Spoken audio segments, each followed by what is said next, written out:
Greenlight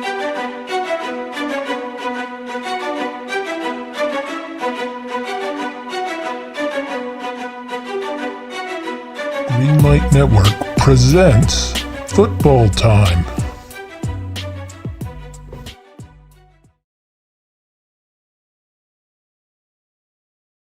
Football Time show. We're here for the Week 12 preview and pick show. We got our man Achilles Rain with us as always. Are you ready to get into some previews and picks here, Achilles?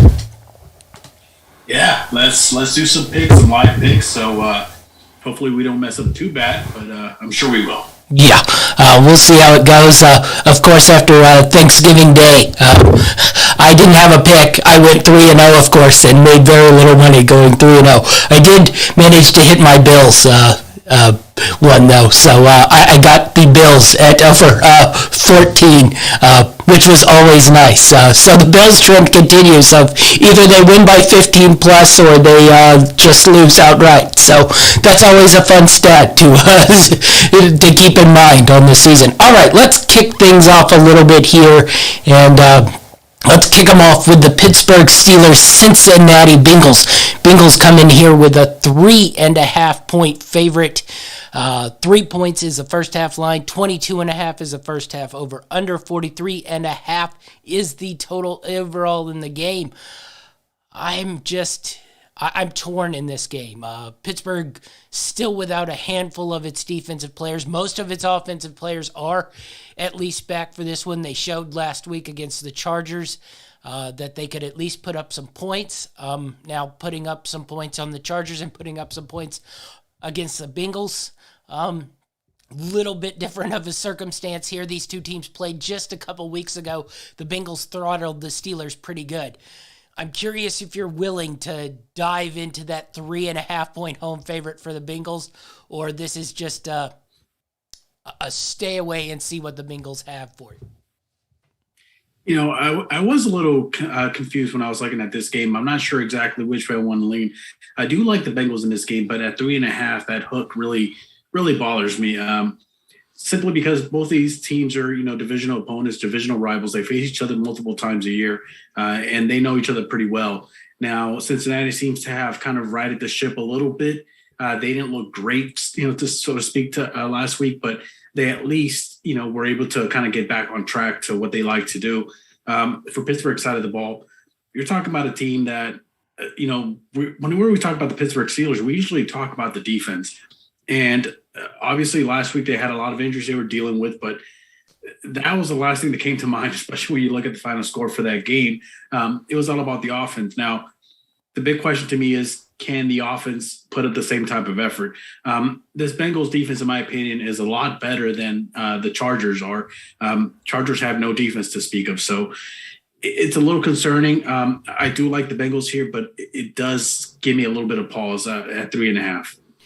Yeah, I think I sit the same way with you. I think I want to lean Bengals here, but I'm really sort of scared, let's say, to drive the Bengals at that number of 3.5. The last time I think we can say the Bengals played really, really well was game versus the Steelers. Then they went on that stretch where they played really, very poorly. And it's sort of a read the tea leaf situation here. How much do you take from that Cincinnati-Oakland game? Oakland was playing, or Las Vegas was playing terrible at the time.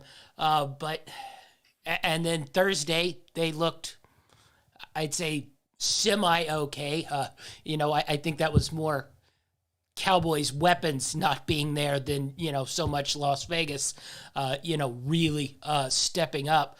And then how much do you read into that San Diego game? I just don't know if I can make myself take the Steelers getting the plus here.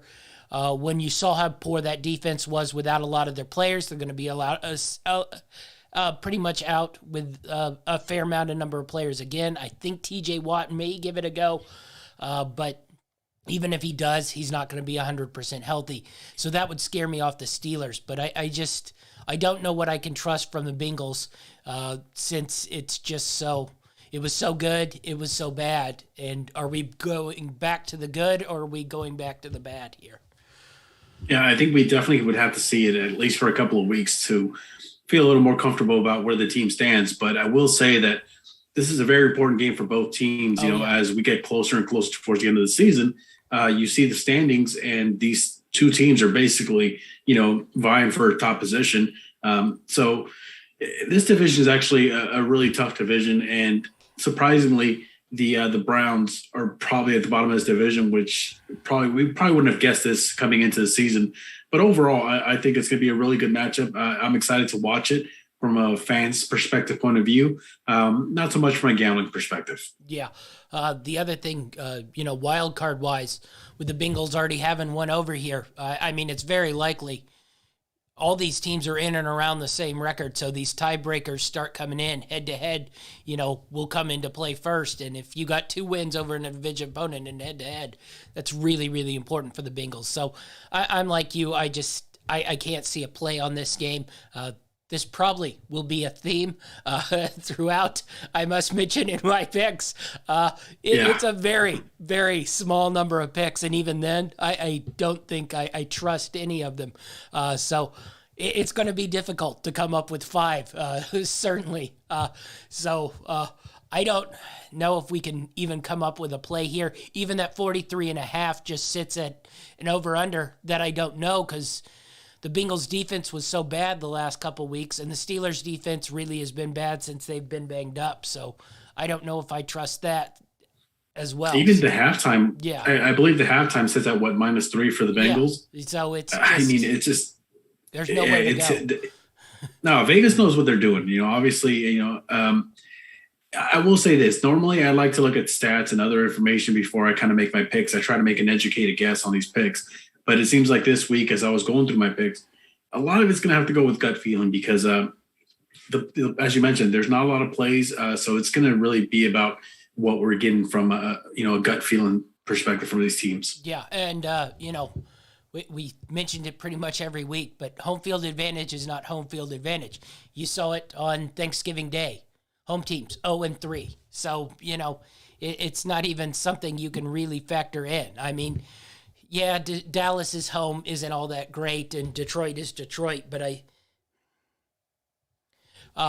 really think that win by the Buffalo Bills going into the Saints just shows you how little home field advantage means in this.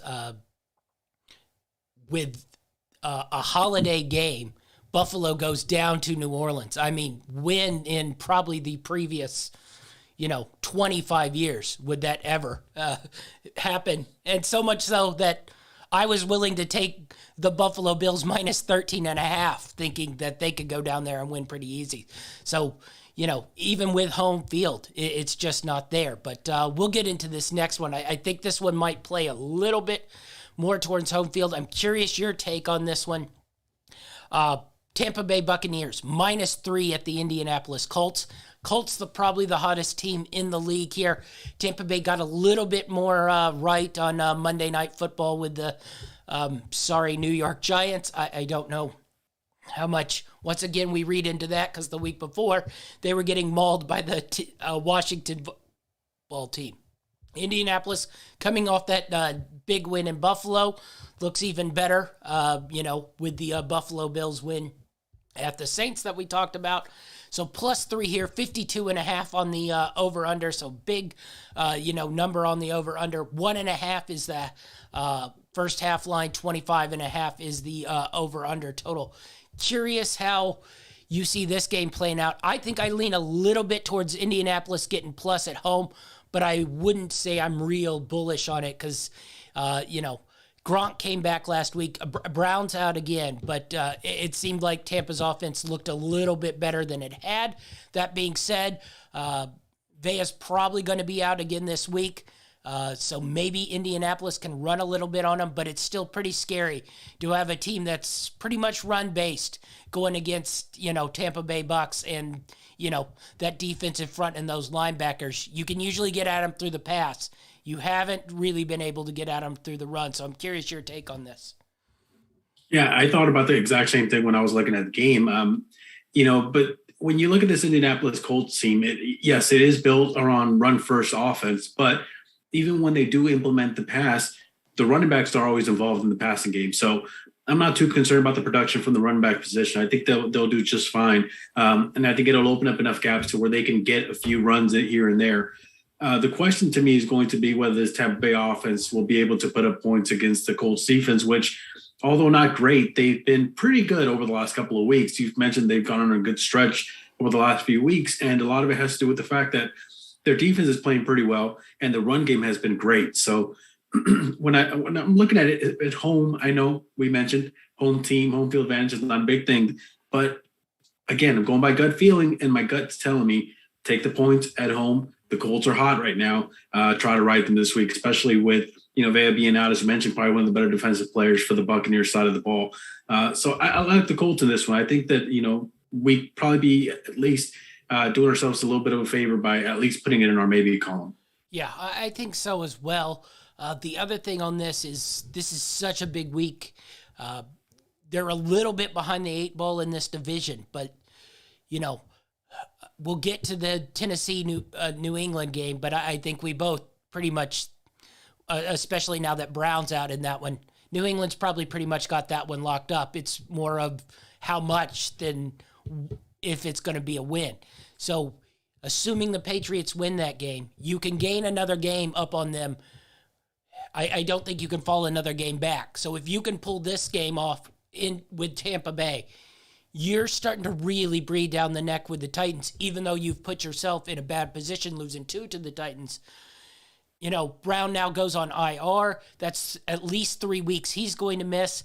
So you can sort of look at this Titans team right now and be like, they're going to struggle to close out this season winning a lot of games. So as long as we keep winning, we can really put it. I don't know if the Bucs have that same pressure here. Saints losing again, Carolina playing poor the week before. There's not a lot of pressure in division. I'd say there maybe is a little bit of pressure to try to get home field, but honestly, I don't think that really matters too much to the Tampa Bay Bucs. We saw them last year cruise through, 3 rounds of playoff games, all pretty much on the road. I wouldn't foresee them to have, too much trouble doing the same thing. I think their goal is more to get right and get healthy for a playoff run, whereas it's the Colts, it's to maybe try to snake that division and to keep winning to get into the playoffs here. So I like the sort of motivation factor more on the Indianapolis Colts. I know that's not really calculable in numbers, but I do think it plays a part in sort of how hard somebody's going to fight if, say, you get behind in a game, a couple scores here and there. Yeah, I agree with you 100% with your assessment there.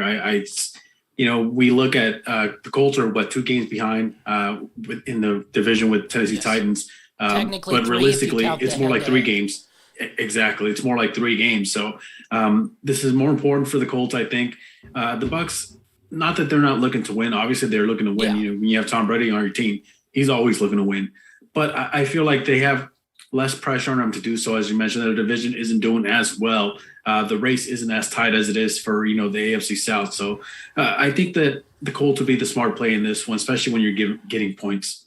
Yeah, the other thing you factor in there with Green Bay and the Rams playing this week, one of those teams is going to end up with a loss as well.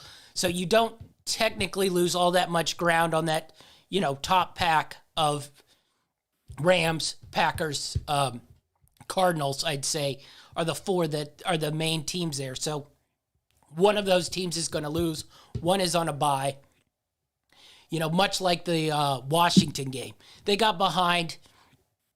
I didn't feel like in the second half they pushed hard to really try to fight back and win that game. They were like, let's make sure we don't get hurt. Let's try some things out. Let's just see what we can do. If that goes this way in that Indianapolis game, I think it'll be a little bit more of the same. I mentioned the only part that would concern me, I'm curious if it concerns you, if the, Colts run game gets stuffed here by this Tampa Bay Bucs defense. How much are we going to trust Carson Wentz to lead us to the promised land here? Yeah, I think that's a scary factor in this game. Is, as you mentioned, we saw Or are we Tampa going Bay to last get season. end zone interceptions with left-hand passes? We saw it last season when Tampa Bay really started to pick up their defensive play. They started shutting down the running game, and that really led them to a lot of victories on that Super Bowl run. If they can somehow put it together, I'm a little less concerned because, as we mentioned, Bay is out, but if they find a way to really stifle that the running attack of the Indianapolis Colts, I think it really limits the options. As I mentioned, I do think that they can implement the running backs into the passing game, which would help a little bit and might even open things up for the running attack. But for whatever weird reason, if it were to come down to that, I am a little concerned to put my money on Wentz leading the team to victory. I think everybody's concerned putting their money on Wentz. But it's a pretty light slate today, so we don't have a whole lot of choices here. We're going to put the Indianapolis Colts down as our number one here. All right, next up, Carolina Panthers, Miami Dolphins. The Dolphins are getting 1.5 points here. I'm a little bit torn in this game. I want to take the Dolphins because I think they can make this run to sort of get back to 500. Now, those last two games become a little bit more of a question mark, but this one's the swing one here. Carolina, it's just hard to really judge this team. 2 games ago, they're spanking Arizona in Arizona. Granted, it was the Colt McCoy, version of Arizona. But that being said, that Colt McCoy version is 2-1 and just went up to Seattle and lit them up. And then last week, Carolina just looks dead. No offense really to speak of. We talked about Cam Newton. As much as it's fun to watch Cam Newton in a Carolina Panthers uniform, this offense just isn't going to move with him with 2 receivers who are really deep threats. Yeah, you have the check down to Christian McCaffrey, but that can only get you so far. I thought I saw a little bit of let up from the defense, but then you flip it over to Miami. Do they have the offense to sort of push these Carolina Panthers? We have seen a little bit of an upgrade from the Miami Dolphins defense. So I'm curious here. Dolphins, 1.5 point dogs at home, 41 on the over-under, 0.5 point on the first half, 20.5 on the over-under. How are you feeling on this game? What are you thinking here, and how do you think this one plays out? Well, at 1.5 points, I'm really looking at this game basically as a pick 'em. So when I'm looking at that, I'm looking at both sides of the ball for both teams. For the Miami Dolphins, you're talking about the offensive has been playing a little bit better. Not great, but they've kind of got a little rhythm going. Defensively, I think it's where we've seen the bigger improvement over the last couple of weeks. Defensively, they seem to have gotten after the quarterback and done a pretty good job in pass coverage. So things look good there. You flipped over to Carolina side of the ball, and as you mentioned, Cam Newton, yes, he's a spark plug for that offense, kind of gets him going. But as far as the ability to be able to make those deep throws, we still haven't quite seen it yet. I do think I mentioned it last week. I thought that PJ would get in there every now and then on a few plays, and it didn't happen, which I was completely shocked about. I do think that they try to implement him into the game plan a little bit at some point this week because this, as you mentioned, you want to get back to a winning record. You got to start winning some of these games. So it's going to start, I think, on the offensive side of the ball. Defensively, yes, they haven't been great over the last couple of weeks, but we have seen it this season where they play really good defense. And if they somehow manage to really pick up their defense, I think I would rather take the Carolina defense playing well as opposed to the Miami offense playing well. So that's the only part that concerns me about this game. Yeah, I agree. It's really sort of interesting. Carolina's defense still ranks number 6 overall in total DVOA, but then you sort of flip that over. Their offense ranks 29th in total DVOA. Miami's offense 28 in total DVOA, but I think it's been a little bit better over the last couple of weeks as, Tua's been sort of stabilized in there. But their defense still at 20th. But like I said, last couple of weeks it's looked better. Now, how much of that is you get a Texans-Jets sandwich in between Baltimore in there? That makes a lot of teams' defenses, look much, much better, especially a Jets team that was playing Joe Flacco, at quarterback. So I don't know if I really trust this 1.5. I don't think I'd be really bold on taking Carolina, but I want to take Miami, but I don't think it would be a great bet because I don't think there's a lot of value in that 1.5 here, just because I don't know if I think the best unit on the field of all, four sides of these teams is probably Carolina's defense to carry them to a win, especially since even though Miami's defense has been offense has been a little bit better, I don't think it's sparkling. It wasn't like they went there and lit up, the Jets last week or anything. Yeah, but they have shown the ability to at least put up points, which is a positive sign for the team. But as you mentioned, if I had to pick one side of the ball for either team, I'm probably sticking with Carolina's defense. Yeah, definitely so. All right, we'll move past that game into this one. This is one we would have been nice to have, Tuesday or so when the line was sitting at like 5. It's up to 7.5 now. Tennessee Titans at the New England Patriots. 7.5 points. Over under sits at 43. First half -4. Over under sits at 22.5. We touched on it earlier. This is probably just a matter of, how much than, who will win here. I'm curious if you think the Titans have really any shot here. They're down a whole lot of weapons on the offensive side of the ball. So I don't foresee them scoring that many points. That's indicative on the 43 over under. Can this defense hold that New England offense enough to maybe get, one or two fluky plays to win this? Or is it just a matter of can the Patriots cover this number of 7.5? Well, I think the Titans' best opportunity in this game to do anything would be to maybe cover the spread. I think that's about as much of a shot as I'm going to give them. Now, this isn't to, kind of downplay the way they've played, especially after the injury to their, star running back. They played pretty good ball. They've been able to cover up the holes, plug up the holes on that boat and prevent it from sinking, with all the injuries they've had. So I got to give them kudos for that. But when I'm looking at this matchup, I'm not looking at, player matchups because both of these teams can get hot and cold. The Patriots have been surprisingly playing really well football. And I think a lot of it's due to the fact that Bill Belichick's put together a good game plan for his young rookie quarterback to go out there and be successful. He's not putting it all on his shoulders, which is, I'm sure, a big relief for him. So when I look at this game, the matchup that I'm more concerned about is the coaching matchup. So I mean, realistically, anybody that goes up against Bill Belichick is probably going to, take an L on that one, just because of how much he's accomplished. So I like the Patriots in this one, but I do predict that it's going to be a lot closer than people anticipate.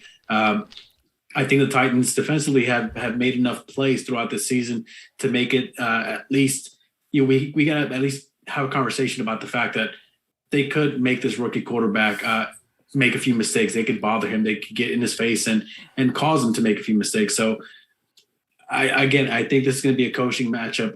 And if I'm choosing the coaching matchup, I'm going with Bill Belichick. But again, at 7.5, I think that spread's a little too high, especially for a team that, in my opinion, hasn't really played like a legitimate playoff team. I think that's going to be a really good test for them and to really see like a barometer to see where they stand and are they really going to be a threat going into the playoffs? Because as it stands right now, they're a playoff team. So I'm excited to watch it. I know that the wife is excited to watch it. I know that Dynamite's nervous to watch it.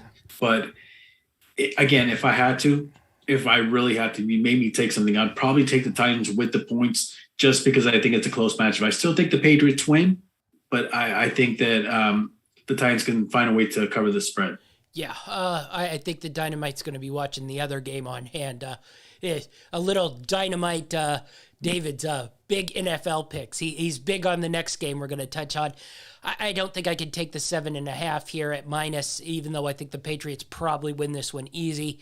I just think that's gotten a little too bloated, especially a game where weather is probably going to factor a little bit here. It's going to be cold. It's going to be a little mixy, slushy. So I just, don't want to... What about the under?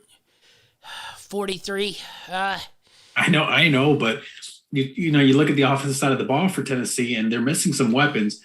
I know the Patriots have been able to put up points, but it hasn't been against, as I mentioned, top tier teams. So Yeah, you throw bad weather into it. Yeah, I think you got a point here. Like if this is a blowout, like 30-13, pushes on that under, and that, I wouldn't foresee the Patriots getting much over 30, and I think that would probably be about the limit the Titans offense could score, would be about 13 points. I mean, you saw them without, Brown and Jones in that Jets game, about 8 weeks back, and that was with Henry. Now they don't have Brown, Jones, and no Henry, so 13 would be about the extent, I think, their defense. So, it probably would be a good play to hit that under. I think the first New England-Buffalo game is next week as well. So if New England gets up on the Titans here, they might not look to push this score real hard. They might look to sort of bleed this game out and go into the big matchup versus Buffalo next week. So, yeah, that's a good call. How about our number 2 is a 43 on the under of the Tennessee Titan New England Patriots game. I like it. All right. Next up, this was the Dynamite David special. Now, this one creeped a little bit too high for me. This seems a little bit of a overreaction to the last 3 weeks, but the Philadelphia Eagles are going to the New York Giants. The Eagles are 4-point favorites on the road here. Yes, the Eagles have played well, but I just can't grasp 4-point favorites. 3 weeks ago, I think we're looking at a pick'em game. So in 3 weeks, this thing has jumped, 4 points here on a road team. 45.5 is the total in this one. 2.5 on the first half line, 22.5 on the total in the first half. The Dynamite really likes the Eagles. I'm curious your take here. Are you big on this 4 on the road in a division game here on the road? I just can't, as much as I think the Eagles are better than the Giants, I can't jump on that, even on a short week for the Giants here. This is going to sound like such a contradiction, okay? Because I'm actually pretty high on the Eagles. I've liked what they've established over the last couple of weeks. They've really implemented the running game, I believe. According to NFL Network, they're at like 55% rushing plays, which is, one of the higher percentages in the league. So I like what they're doing. They've really found a good medium for Hurts to not just, make plays with his arms, but also with his legs. They've been running the read option a lot, which has helped them and that offense a lot. And I do like the Eagles. I think that they're a pretty solid team, especially when compared to a team like the Giants, who I was really high on coming into the season, and really fell off the wagon there simply because of injuries and the way they've been playing. But I got them at 3.5, and even at 3.5, as high as I'm on the Eagles, I was a little cautious. I was a little worried, and now it jumped to 4, so it definitely adds a little more worry to the equation here. But I do think that they can win. I don't think that the Giants can actually bring enough defense to slow down the type of rushing attack that the Eagles have been implementing over the last couple of weeks. Now, mind you, this is a divisional opponent. Make of that what you will. I know that they haven't really faced this style of offense from the Eagles before, but these two teams know each other pretty well. They know the personnel pretty well and the game style. So it does give me a little bit of pause, but I do like the Eagles here. Yeah, you said it. I think the Eagles will win. I like the Eagles. The Eagles are playing better than the Giants, but it just seems like bad business to take a 4 number in this matchup when, basically up to this week, I'm not sure this number would have been over, 1 or 2. Even, go back to last week. What is this Eagles-Giants number? It's probably maybe 2, possibly 2.5. It just seems like we're getting taxed here a whole bunch because the Eagles have been red hot and the Giants have looked like, dog do, the last handful of weeks. But, that being said, the Eagles' wins have not exactly come against, the elite of the elite, especially if you look at that, Saints win in hindsight last week. You got a Denver Broncos win, over that. This isn't exactly like they've, been churning through the Bucks, Rams, and Packers, on this 3-game winning streak here. And I think you got to have a little bit of hindsight. Yes, they've been hot, but they're still just a 5-6 team. They aren't even over 500, and everybody's, ready to crown them as the dark horse Super Bowl candidate. And I'm like, well, they might want to get in the playoffs before they become a Super Bowl betting favorite. Now, a lot of that has to do with, Philly churn and media spin coming out of Philadelphia, but I just can't take 4. That just, it seems too much of a tax on that number. I think if you put it in the 3 category, I could convince myself, but that 4 just seems like I'm getting punished for the Eagles being, able to beat bad teams for the last 3 weeks. And I literally just got a notification that Saquon Barkley's good to go for this game. So that helps, the Giants side of the ball a little bit. But, yeah, I think the Eagles are playing good football right now. But as you mentioned, this has been the NFL over the last couple of seasons. We break it down into literally seasons of a couple of weeks at a time. And right now, according to everybody and all sports media, the Eagles are probably a dark horse Super Bowl contender. But as you mentioned, they still have to get to the playoffs in order to be considered that. So it's just the current micro attention span era that we live in right now. So I don't really put too much on that. But I do like the Eagles. But even at 3.5 that I took them, I was a little concerned and worried. I haven't been doing what I normally do, which is I basically look at the opening lines literally as they come out, and that's usually what I jump on. It bit me in the behind a couple times last season, so I've avoided it this season. But when I looked at this spread, I was like, man, I wish I would have saw the opening line because it probably would have been a lot more favorable. Yeah, definitely so. This next game, I don't think is favorable to anyone in any universe. Don't be me. There's got to be some Falcon fans out there, some Jaguar fans. The Atlanta Falcons are visiting the Jacksonville Jaguars. The Falcons are 2-point favorites. 46 is the total here. Half point for the Falcons at halftime, 23.5. The first half over under. I have no analysis on this game because I have no clue what I'm getting from either side here.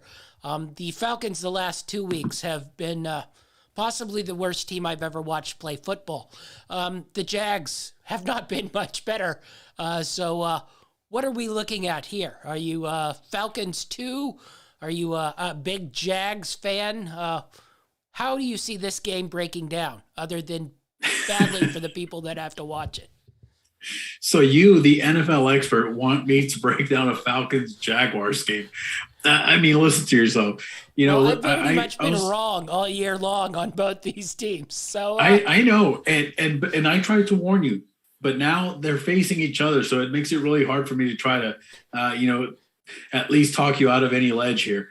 But listen, Matt Ryan was playing really good football up until, as you mentioned, 2 weeks ago when betting on him. Correct. I started praising him because he was on my fantasy team and he was getting me a lot of points. I was like, yeah, Matt Ryan's actually playing pretty good football. And then you saw what happened.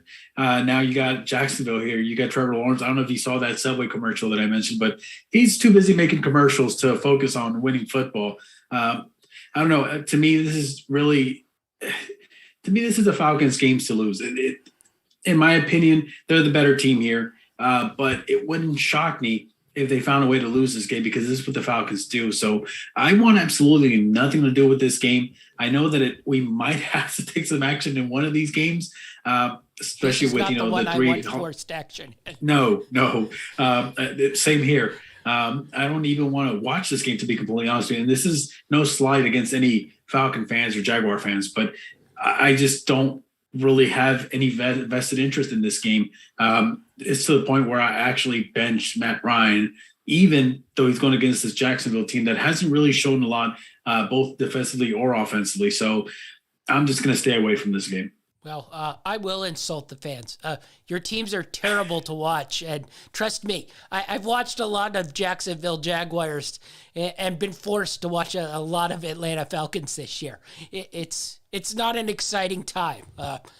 Oh, you love it, though. You love it. For your terrible teams, and I'm going to avoid this game so I don't have to watch this one. The next one up, not really a large improvement. I gotta mute my mic. I can't. New York Jets, Houston Texans. The Houston Texans are somehow 3-point favorites in a football game. They did manage to sort of score versus the Tennessee Titans. I don't know if that really counts, but 45 on the over-under, 1.5 on the first half line. 21.5 on the first half over-under. Zach Wilson will be playing quarterback for the New York Jets. I don't know. I'm not taking the Texans -3. That just seems like a ridiculous jump and a leap off of, I guess what we'd call a good game versus the Tennessee Titans. Though I think if anybody watched that game, the Texans were trying to lose it very, very hardly there at the end, but got a couple beneficial picks. The Jets have been atrocious all season.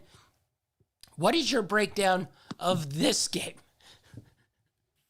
Yeah, I think this Jets team is not as horrible as they've shown. We've seen flashes from multiple quarterbacks on that offense. The question is, who's going to play a quarterback, and will they implement the right type of game plan for them? Because even though a lot of these quarterbacks seem to have similar type of skill set, they play very differently. And listen, both of these teams are just bad. And I, again, just like the last one, I don't want to insult anybody because I'm a Ram fan. So I understand, your team being really bad and basically getting trashed, week in and week out. So I understand the pain of that.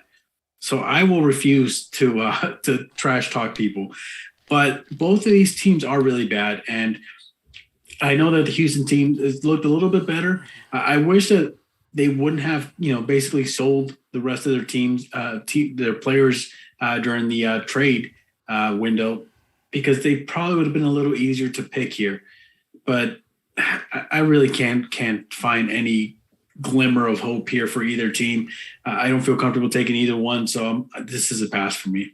Yeah, there's zero chance I'm taking the Texans -3, but I have no faith that the Jets can go in there and win.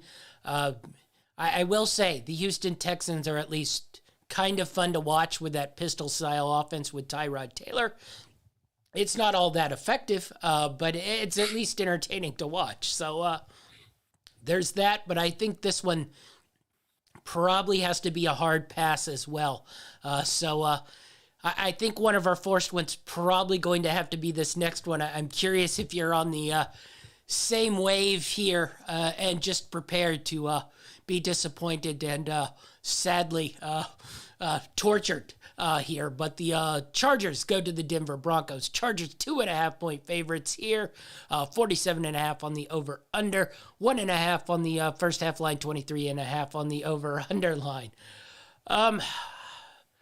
I think the play has to be the Chargers here. I haven't fully committed to this as one of our picks when we get to our best bets individually here, but it might creep in there.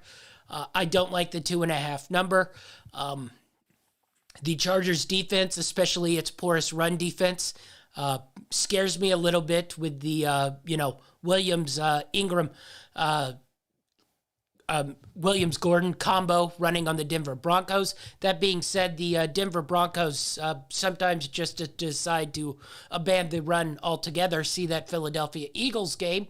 Why? I don't know. I think they were watching Teddy Bridgewater tapes from, Louisville circa 2011. They clearly haven't watched a ton of his NFL game tape. But I think you got to play the Chargers here. But it would not be a comfortable Chargers play. I'm curious where you sit on this one. Yeah, I think that's a smart play. You look at both of these teams, and yes, we saw a little glimmer of hope from the Denver Broncos after that Von Miller trade, and then they really kind of fell back to earth. And I don't blame it. I understand. You get rid of one of the face of your franchise, and it's pretty earth shattering for the franchise as a whole. And a lot of times, it really galvanizes an entire team to play good football, which is exactly what happened that week. They played really good football on both sides of the ball. The following week, when people had really high hopes for them, not quite the same. It seems like they fell back to reality. So I expect a little bit of that. Now, we do know that the Chargers defense, or lack thereof for that any reason, they can't stop anybody. And this is a good opportunity for this Denver offense to kind of get going and put some points on the board. But even so, I don't think this Denver defense has the weapons on their roster to slow down this Chargers offense, especially when they're clicking on all cylinders. We saw Mike Williams kind of get a little bit more involved in the offense last week. It seems like he's starting to turn the corner and get a little healthier. I know he was dealing with a foot issue for several weeks, which actually really impacted the way that team was playing football. But you got Eckler, you've got Williams. I think that this Chargers offense has more than enough weapons to counteract anything that this Broncos team can put out on defense. So even, excuse me, even at Mile High, I just think that this offense is going to be too much for them. And I'm not saying it's going to be a blowout, because divisional opponents, it has the potential to be a really close game. And I wouldn't be completely shocked if at the end of the day, I'm looking at the score and the Broncos found a way to pull this off. But my gut tells me that this Chargers offense has too much for this Denver defense, and it should be a win. They should be able to cover at 2.5. I think it's actually a really good spread. You're talking about a field goal win, and you cover your spread. So I like this Chargers at 2.5. Yeah, I think we got to go Chargers 2.5 here. Now, do the Chargers get up big and then start to melt in the fourth quarter? Is it the other way, where they get down big and then make the huge charge in the fourth quarter? Which side do they start to screw us on here? I think if I was a betting man, which I am, if I had to put money on it, I would probably say that it's probably more likely that the Chargers get up big in this one. And then defensively, we start seeing all those gaps that they have, and the Broncos made a game of it. That's more than likely the way I see this game playing out. But again, I also wouldn't be shocked if this was a complete blowout. Yeah, I'm going the other way here. I think we hear the cut in. Teddy Bridgewater now leads to a 17-3 Broncos lead here, and then we're staring at each other like a course, and then, of course, we get the furious Chargers comeback in the fourth. And, so I'm leaning that way. Hopefully they can cover this 2.5. They probably are the better offensive team here, should blow this game out. We'll see if that occurs. All right, next game up is the big one on the slate here. I don't think we've gotten to talk Rams football in really 3 weeks since the disaster of, Tennessee, or the disaster of San Francisco. So we missed a show, and then luckily they had a bye week, I think, to probably cool the fires that raged inside of Achilles' reign after that San Francisco game. But they open up with a tough one coming back here. Rams go to the Green Bay Packers. I was stunned they were favored as 2 points. Yeah, as was I. Going into Green Bay. But we probably can't go Green Bay due to biases nonetheless. But we probably should talk a little bit of Rams football here. What's your feeling on the Rams coming out of this bye right now? I feel like the bye came at the exact perfect time. Obviously, the team was struggling.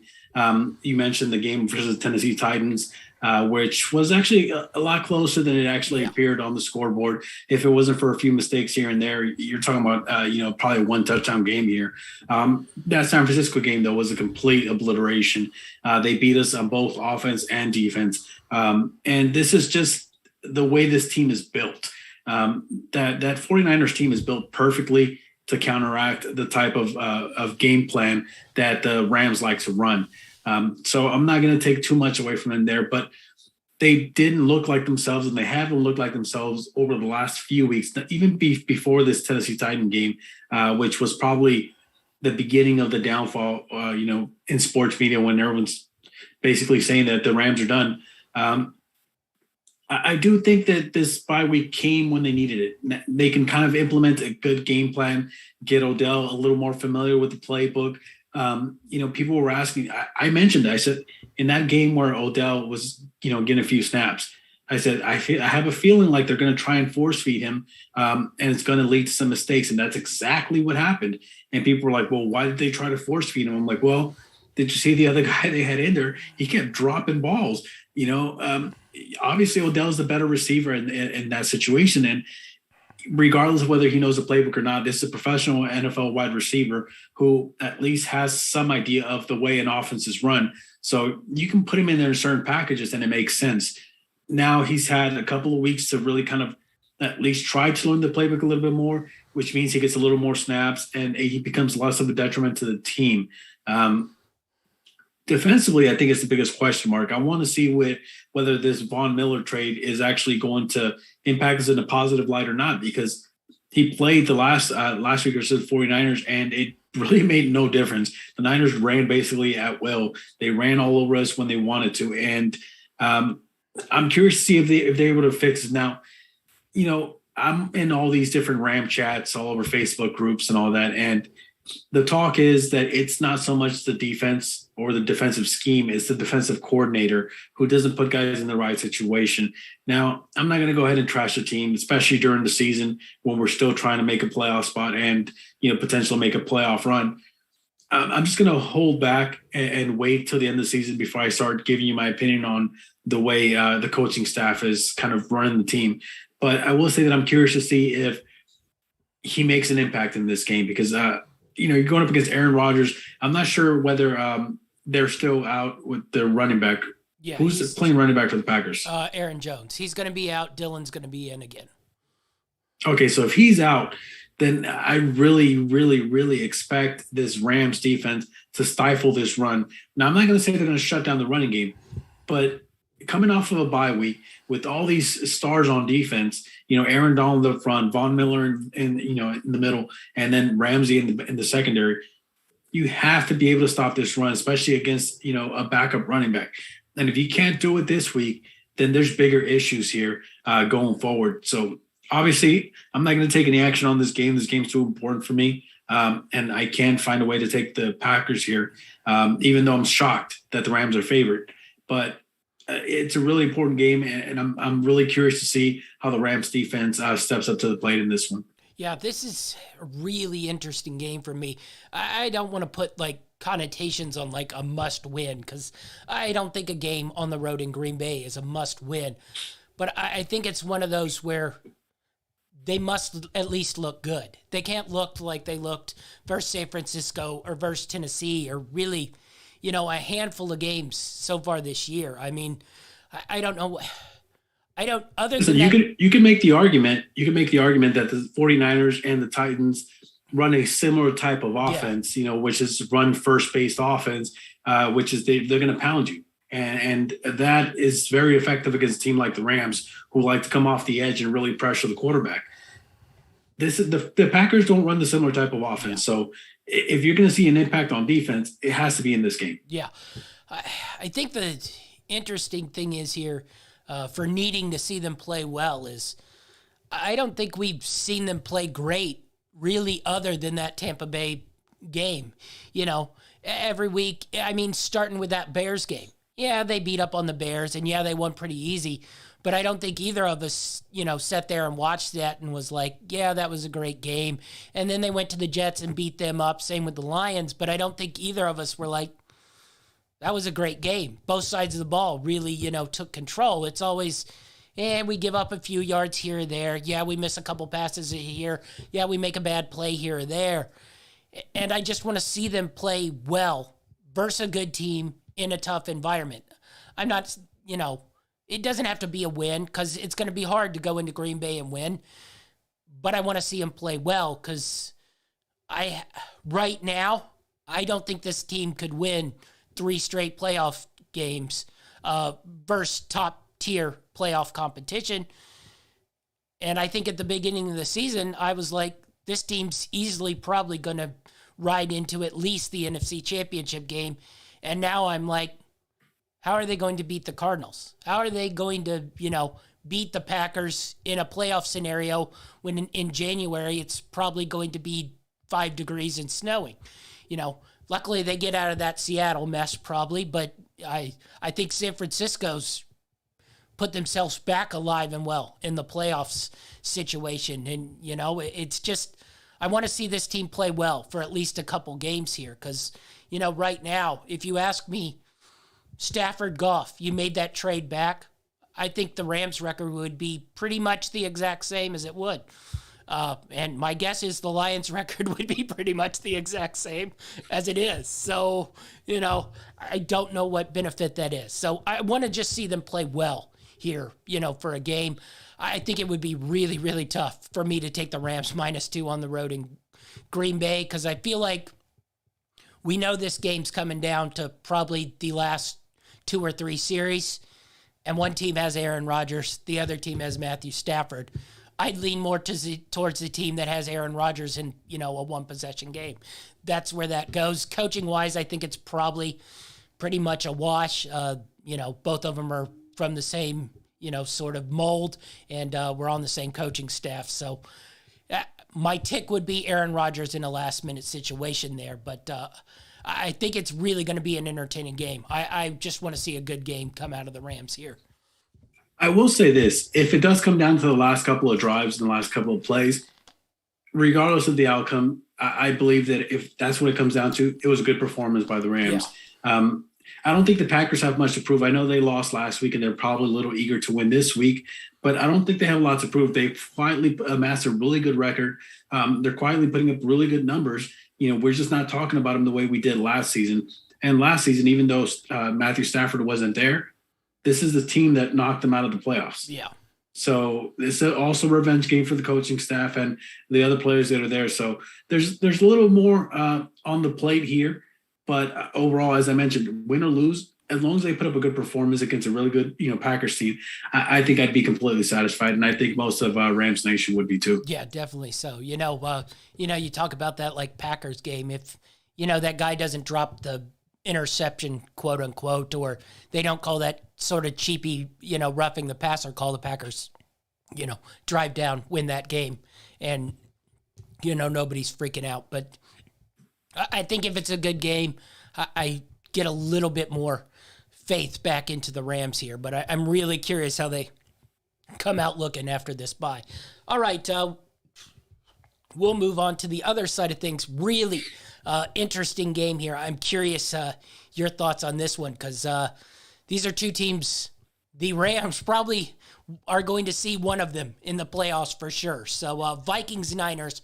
Niners 3.5-point home favorites here. Vikings coming off a pretty nice win over Green Bay.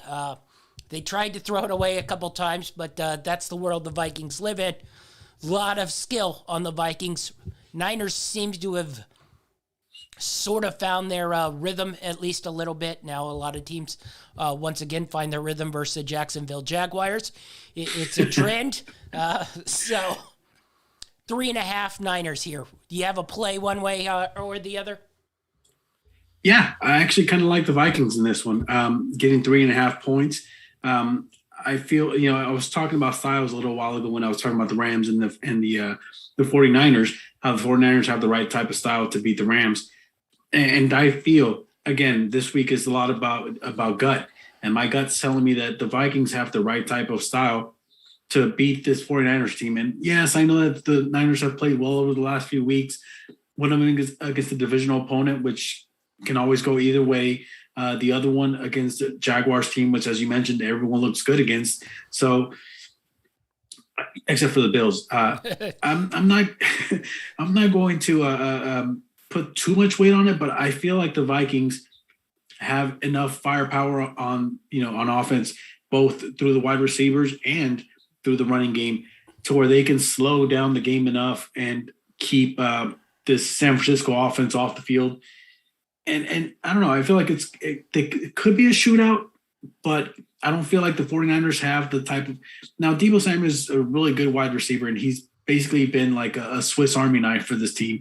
But I don't think that outside of him, we've seen a lot. I know that we saw a little emergence from the second wide receiver last week. But again, this was against Jacksonville? Yes. So it gives me a little pause to I don't think the 49ers are exactly where they want to be. I don't think the 49ers are where the media is saying that they are. And my brother's going to hate me for this. My brother's a big 49er fan, but I don't think that they're quite there yet. I know that we talked them up a lot during the preseason and even coming into the season. And I know they've dealt with injuries and all that, but I don't think that they're exactly where they have to be to be considered an elite team. They do have a shot at making the playoffs, and it starts this week. They have to win this game. But I think this Vikings offense is going to be too much for them to handle. So I like the Vikings, especially getting points. Yeah. I think this is where you want to live with the Vikings, getting points in a situation. I don't think you want to ever give really points with the Vikings, but I think if you're getting points with the Vikings, you're probably in a pretty safe space here, especially with those weapons. I look at this game probably going to end up in a shootout. Now, I know the Niners won't want that, but I think the Vikings just can hit too many explosive plays on them. This game gets into a shootout, and we'll see, who can close this game. But I think 3.5, probably a pretty good number here for the Minnesota Vikings. We'll see if the Niners can continue to sort of pound teams, but I'm really curious if they will be able to cover, Thielen and Jefferson, who they started to get involved, last week. You have those two on the outside, then mix in Cook. It's just it's a really, really good offense. So I think this ends up in, a shootout, much like most of the Vikings games have this season. So I like that 3.5 number as well. All right, so I think that's 4 of them we got. We got 4 picks in, 2 games to go. The Sunday night game, Cleveland Browns go to the Baltimore Ravens. Look like Lamar Jackson's probably going to be back and ready to play here. Calais Campbell, a little bit of a questionable designation. We'll see if he gets cleared to play for the Baltimore defense. Spreads 3 for Baltimore here. 47 on the over-under, 3 on the first half, 22.5 on the first half over-under. I really think Baltimore's the play here. I didn't like what I saw from the Cleveland Browns, and it looks like they're going to continue to sort of throw Baker Mayfield out there. I think if they continue to throw Baker Mayfield out there, you just got to milk the other team here, and 3 doesn't seem like that big of a line with Lamar Jackson back. I think Baltimore wins this game and covers that number of 3. I'm curious where you live. Yeah, I actually have the same play now. I am a little more concerned than you are, simply because it's a division opponent now. If you were talking about the Cleveland Browns in, say, the NFC North, it'd be a different situation. I'd feel a lot more confident. But seeing as how these two teams know each other pretty well, it does give me a little bit of pause. Especially with that, 3-point spread where you got to win by at least 4 points. Yeah. But I still think that if, especially with Jackson being a go, I think there's no way that this Baltimore team doesn't cover the spread. So I like Baltimore here. Yeah, definitely so. I think Baltimore is able to get their offense going. You saw what the Patriots were able to do, sort of pounding away at the Cleveland Browns. And then offensively, Cleveland just didn't even seem to be able to offer up much, even though Chubb was having a good game.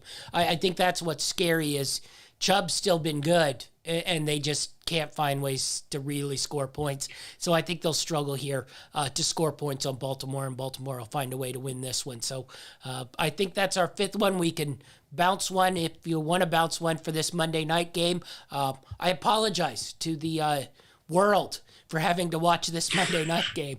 I don't even think the Mannings can save this puppy, but the Seattle Seahawks, Washington football team. Washington's a 1-point favorite here, 46.5 on the total, half point towards Washington on the first half line, 22.5 on the over-under total.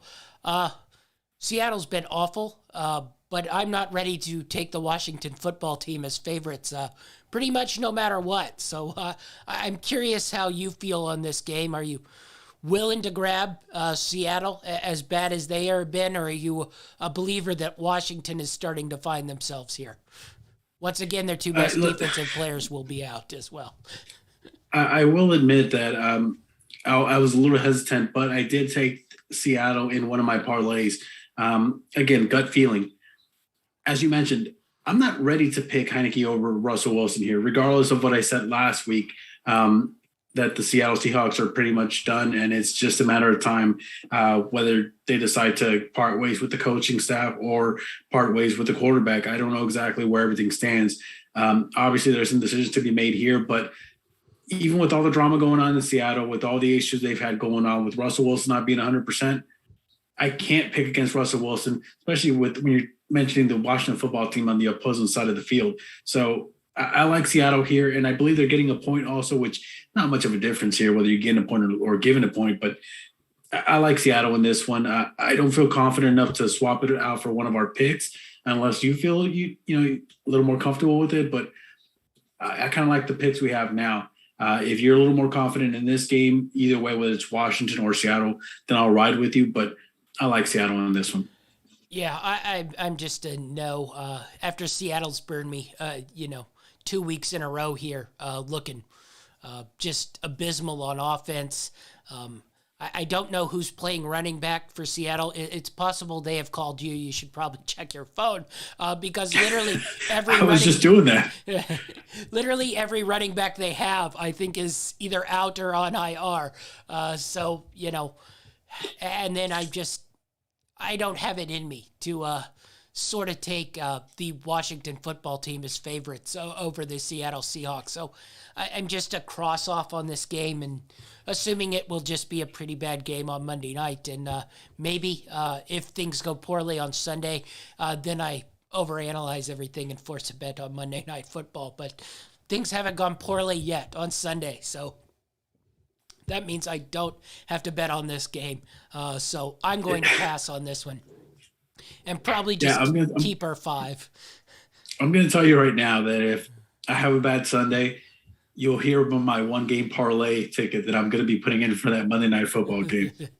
All right, let's go back over our 5 picks. We got the Indianapolis Colts plus the 3, the under on the Titans Patriots at 43. We're going with the Los Angeles Chargers at minus 2.5. And we got the Minnesota Vikings plus 3.5 and the not Cleveland Browns, the Baltimore Ravens at minus 3. You did not hear. We got the Cleveland Browns. So the Baltimore Ravens at minus 3. All right, let's get into our best bets of the week. I only got a couple of these, so I will be quick. How many do you got this week? I've got 5, and it's pretty much so similar to our 5 that I don't even know if it's worth mentioning them all, but I've got 5. I have technically 2. And I will make it 3 for kindness' sake. But I'll start out here. My first one, I'm going to ride the Dolphins at the plus 1.5 and see if they can get to that 500 mark, if they can pull this game off. So if they can win this one, they got a pretty easy slate to get to 500. So I'm going Dolphins plus 1.5. For my first one, I am taking the under 43-point total in the Tennessee Titans New England Patriots game. All right. My next one. I'll throw it in there to be kind so I don't have a best bets of 2, but the Los Angeles Chargers at minus 2.5. This might be a best bet that is wagered on the low side, just to be aware. So Chargers at minus 2.5 for me. So I'll give you my next 2 just so we can kind of keep on par here. My next 2, I got Carolina Panthers at minus 1.5 at the Miami Dolphins. So we got a little head-to-head action there. And I've got the Colts at plus 3 against the Tampa Bay Buccaneers. All right. My last one I'm going to go with is the Minnesota Vikings plus 3.5 over the San Francisco 49ers. We talked about it. I think the Vikings get this into a shootout in their kind of game. So I'm going with the plus 3.5 for the Vikings. And my last 2 for the week, I'm taking the Los Angeles Chargers minus 2.5 versus Denver Broncos, and the Minnesota Vikings at plus 3.5 versus the San Francisco 49ers. Sorry about that, bro. Also, It's still early, but I might convince myself to take the Packers at +2 as the day. How dare you even say that? As the day wanes on. So I got 3.5 hours to think about that one. So Packers at +2. All right, that's our show for the week. We'll be back, of course, for a recap and review on Tuesday. Where can we find you, Achilles? You can find me on Twitter at TD Achilles. All right, that's our show, and we're out.